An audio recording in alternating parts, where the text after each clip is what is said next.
Mountains of Madness by HP Lovecraft. Flame by an Idiot. The story is told from the perspective of Professor William Dreyer, a geologist from Miskatonic University, as a warning against other expeditions to Antarctica. He was on an expedition alongside Frank Peyote, an engineer, Lake, a biologist, and Davenport, a grad student, and a bunch of other unimportant people. Once there, he and Davenport go off to set up another camp, and I can only assume they were doing some Brokeback Mountain stuff. Through radio transmissions from Lake, they are informed that using a drill Peyote built, they were able to get samples from deep within the Antarctic ice. While doing this, they discovered some strange artifacts and the remains of some ancient life forms, 14 to be exact, 6 of which are heavily damaged. All of the others are fully intact. Lake can't tell if they are plants or animals, which leads me to believe that he is a fake biologist because plants don't usually have wings, eyes, lungs, and gill. Dogs don't like these fossil creatures for some reason. The group calls them the Elder Things based off of the magic book from the Dunwich Horror, which is currently the video that has done best on my channel. The book is called the Necronomicon.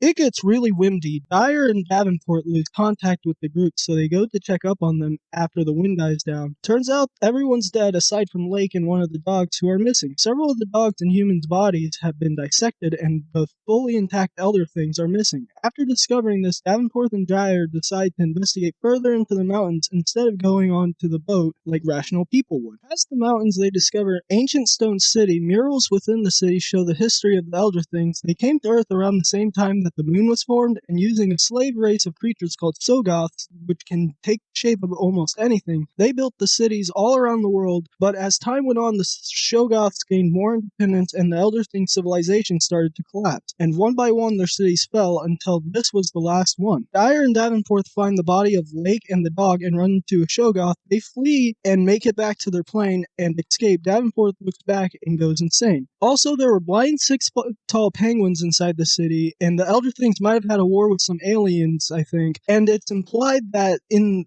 the larger mountains behind the city, that it contained some sort of much worse creature that even the Elder Things were afraid of.